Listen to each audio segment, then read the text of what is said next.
Hello friends, dear students. Now we have a topic that is electric potential energy.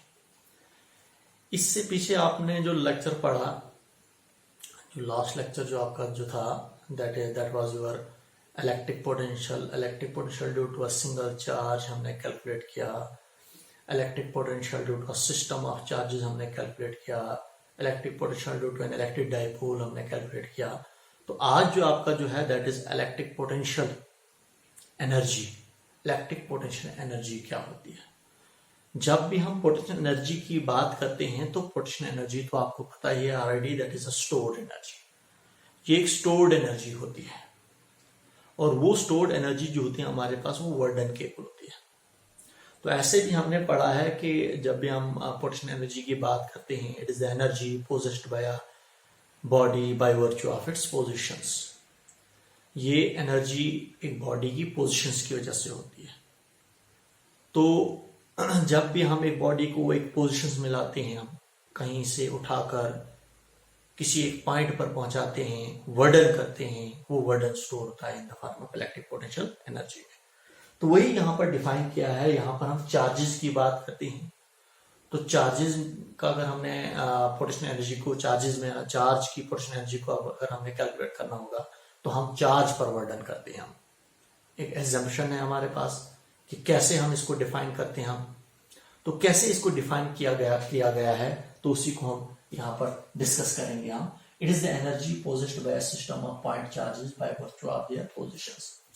तो जब भी हम एक सिस्टम में हमारे पास चार्जेस होते हैं, अगर हम चार्जेस की एनर्जी को सिस्टम में हमारे पास चार्जेस हैं, तो अगर हम उन चार्जेस की एनर्जी को कैलकुलेट करना चाहेंगे हम, तो जिस पोजीशंस में हमारे पास वो चार्जेस होते हैं तो वहां पर एनर्जी स्टोर हो जाती है उस पोजीशन में. तो वो जो टोटल एनर्जी जो होती है उसी को कहा जाता है electric potential energy of a system of point charges. जितने भी हमारे पास चार्जेस हैं तो उनको डिफाइन कैसे किया जाता है? एक तो पोजीशंस की वजह से.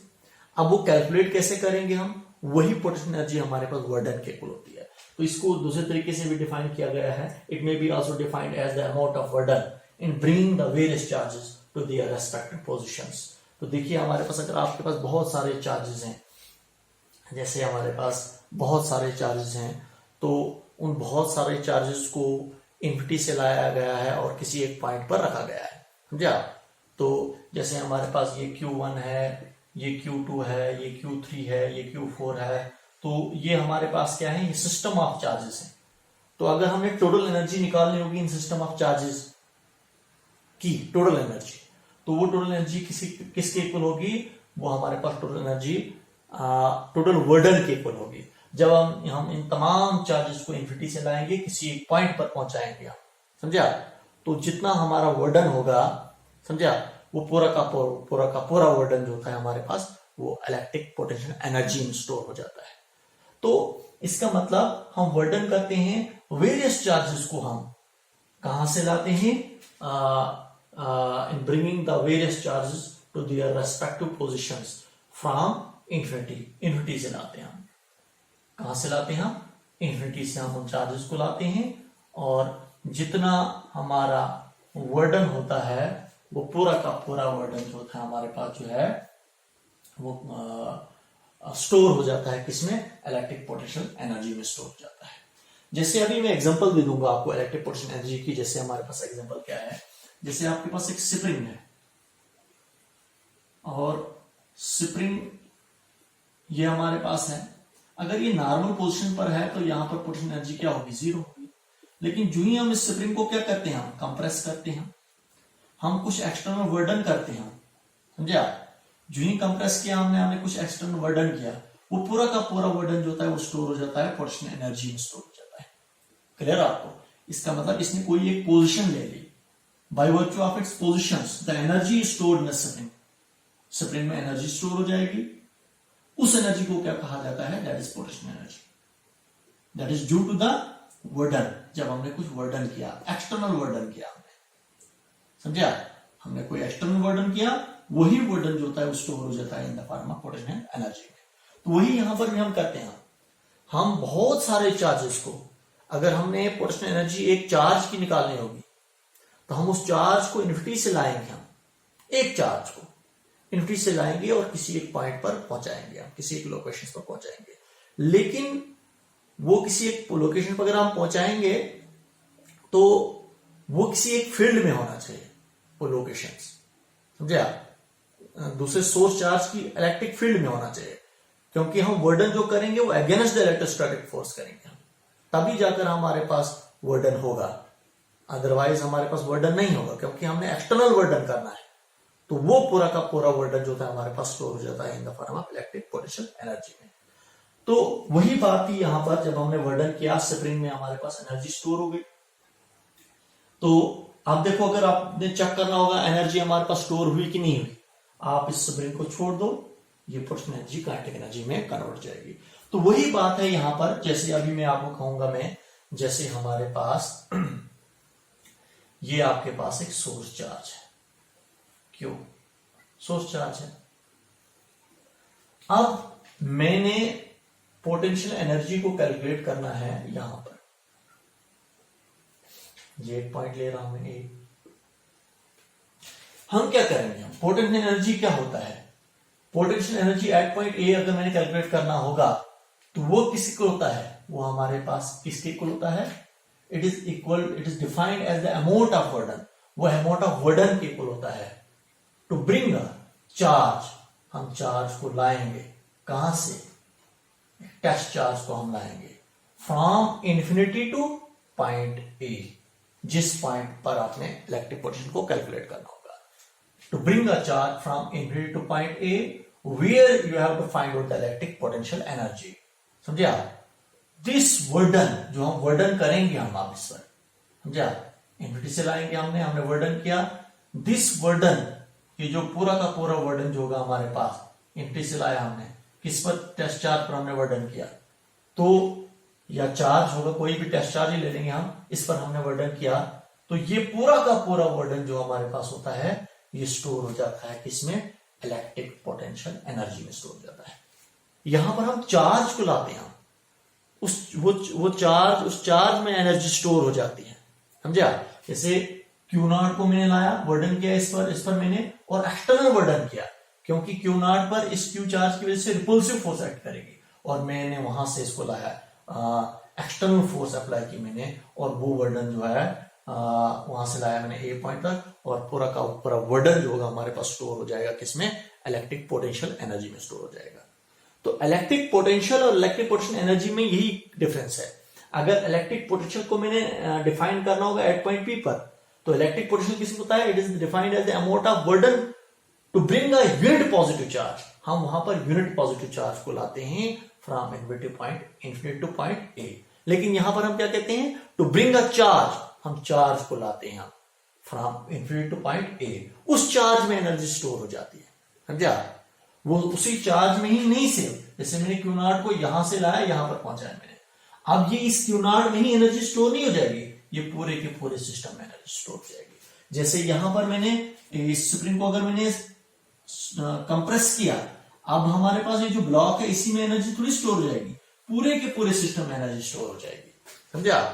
तो आप देखिए, जो ही अगर अब मैं Q0 को अगर मैं छोड़ दूंगा, मैं यहाँ पर इसमें ये पोटेंशियल एनर्जी में स्टोर हो गया हमारे पास, इसमें पोटेंशियल एनर्जी स्टोर हो गई, जब जो ही हम इसको छोड़ देंगे ये Q0 रिपेल करेगा, कि हमारे पास पोटेंशियल एनर्जी काइनेटिक एनर्जी में कन्वर्ट हो जाएगी। क्लियर आपको? तो यहां पर हम सिंपल ये कहेंगे, अगर आपको इलेक्ट्रिक पोटेंशियल एनर्जी को डिफाइन करना होगा तो इलेक्ट्रिक पोटेंशियल एनर्जी सिंपल में it is defined as the amount of work done to bring a charge from infinity to point A. यहां पर तो ए ही है जिस पॉइंट पर आपने इलेक्ट्रिक पोटेंशियल एनर्जी को कैलकुलेट करना है, to bring a charge from infinity to point A where you have to find out the electric potential energy. लेकिन यहां पर पूरे हमारे पास जो एनर्जी जो है, पूरे सिस्टम में एनर्जी जो है वो स्टोर हो जाती है। एक पॉइंट ये। दूसरा पॉइंट अभी मैं फिर से आपको बोलूंगा, मैंने हालांकि इलेक्ट्रिक पोटेंशियल पीछे पढ़ा है मैंने, तो इलेक्ट्रिक पोटेंशियल जो हमारे पास होता है वो एक लोकेशंस को इंडिकेट करता है, लेकिन इलेक्ट्रिक पोटेंशियल एनर्जी लोकेशंस को इंडिकेट नहीं करती, इसमें पूरा सिस्टम, यहां पर पूरे सिस्टम में एनर्जी स्टोर हो जाती है। जैसे अगर हम बात करेंगे इलेक्ट्रिक पोटेंशियल ए पर कितना होगा, यहां पर कितना होगा, यहां पर वो एक लोकेशंस को रिप्रेजेंट करता है, यहां पर पोटेंशियल कितना होगा, यहां पर पोटेंशियल कितना होगा, लोकेशंस को रिप्रेजेंट करता है। लेकिन ये लोकेशंस को रिप्रेजेंट नहीं करता है।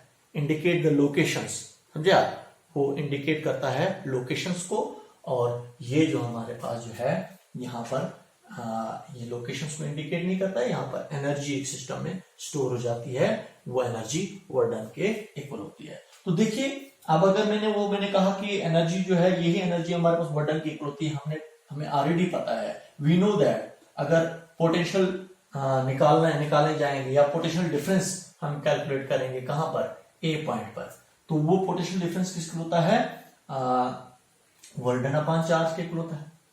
अगर मैं पोटेंशियल डिफरेंस किसके बीच में, ए और इंफिनिटी के बीच में निकालने जा रहा हूं मैं, तो वो पोटेंशियल डिफरेंस किसके इक्वल होगा, वो वी के इक्वल अगर आपके पास है, तो वो पोटेंशियल डिफरेंस किसके इक्वल होता है, वो वर्क डन अपॉन चार्ज के इक्वल होता है, जितना हमने वर्क डन किया। समझा, कहां से, इनविटी से लाया हमने, और कहां तक, चार्ज को लाया हमने, कहां तक, ए पॉइंट तक। समझा, तो वो हमारे पास पोटेंशियल डिफरेंस जो होगा वो वर्क डन अपॉन चार्ज के इक्वल होगा। लेकिन मैंने वर्क डन निकालना है, तो वर्क डन किसे होगा, चार्ज इंटू पोटेंशियल डिफरेंस। समझा, चार्ज इंटू पोटेंशियल डिफरेंस। यहां पर आपके पास चार्ज यूनिट चार्ज नहीं है, यहां पर आपके पास कोई चार्ज है जिसमें एनर्जी स्टोर हो जाती है। तो ये वर्क डन यहां पर आपके पास किसके इक्वल आ रहा है आपको, अब आपके पास आ रहा है पोटेंशियल डिफरेंस इंटू चार्ज के इक्वल आ रहा है। इसका मतलब अगर आपने ए पॉइंट पर पोटेंशियल एनर्जी को कैलकुलेट करना होगा, तो हमारे पास पोटेंशियल एनर्जी जो होती है वो वर्क डन के इक्वल होती है। तो अगर आपको पता होगा ए पॉइंट पर पोटेंशियल कितना है, समझे आप, पोटेंशियल कितना है, और चार्ज भी अगर आपको पता होगा किस चार्ज को आपने लाया, 1 कूलम आप चार्ज को लाया, 2 कूलम आप चार्ज को लाया, तो आप पोटेंशियल और चार्ज को मल्टीपल करोगे आप, तो आप पोटेंशियल एनर्जी को कैलकुलेट करोगे आप, क्योंकि ये वर्क डन निकाला आपने, यही वर्क डन जो होता है वो स्टोर हो जाता है in the form of potential energy में, जिसको हम यू से रिप्रेजेंट करते हैं। तो पोटेंशियल एनर्जी आपके पास किसकी आएगी, potential energy is equal to the product of potential difference into charge. तो ये हुआ हमारे पास पोटेंशियल एनर्जी। अगर पोटेंशियल एनर्जी ए पॉइंट पर निकालना होगा आपने, तो यहां पर अगर आपको ए पॉइंट पर पोटेंशियल पता होगा, चार्ज आपको पता होगा, किस चार्ज को आपने लाया, कितने कूलम ऑफ चार्ज को लाया आपने, तो मल्टीपल करो आप तो पोटेंशियल को उस चार्ज के साथ, तो आपके पास पोटेंशियल एनर्जी निकलेगी उस लोकेशंस पर। क्लियर आपको?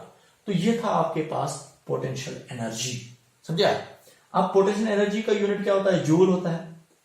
अगर आपको अब बोला जाएगा 1 जूल किसको होता है, तो यू हमारे पास इसका ऐसा यूनिट क्या है, जूल है। तो 1 joule is equal to the voltage, हमारे पास पोटेंशियल डिफरेंस है, पोटेंशियल डिफरेंस का यूनिट क्या है, वोल्ट है, तो 1 वोल्ट। चार्ज का यूनिट क्या है, 1 कूलम। इसका मतलब 1 joule is equal to 1 volt into 1 coulomb. तो इसका मतलब हम इसको ऐसे भी डिफाइन कर सकते हैं, अब आप किसको, 1 जूल को। तो 1 जूल क्या हमारे पास है, 1 joule is the energy stored in a moving charge. हमारे पास एनर्जी हमारे पास स्टोर हो जाती है किसमें, एक मूविंग चार्ज में ऑफ 1 कूलम। जो हमारे पास मूविंग चार्ज होगा वो क्या होगा, 1 कूलम होगा थ्रू 1 वोल्ट। अगर पोटेंशियल डिफरेंस कितना होगा, 1 वोल्ट का पोटेंशियल डिफरेंस होगा। तो 1 वोल्ट में के पोटेंशियल डिफरेंस में अगर चार्ज 1 कूलम का मूव कर रहा है, तो वहां पर हमारे पास एनर्जी कितनी स्टोर हो जाती है 1 कूलम ऑफ चार्ज में, दैट इज 1 जूल। तो 1 जूल को हम ऐसे डिफाइन करते हैं। तो ये था आपके पास potential, electric potential energy. Electric potential energy क्या होता है। Okay, goodbye, thank you.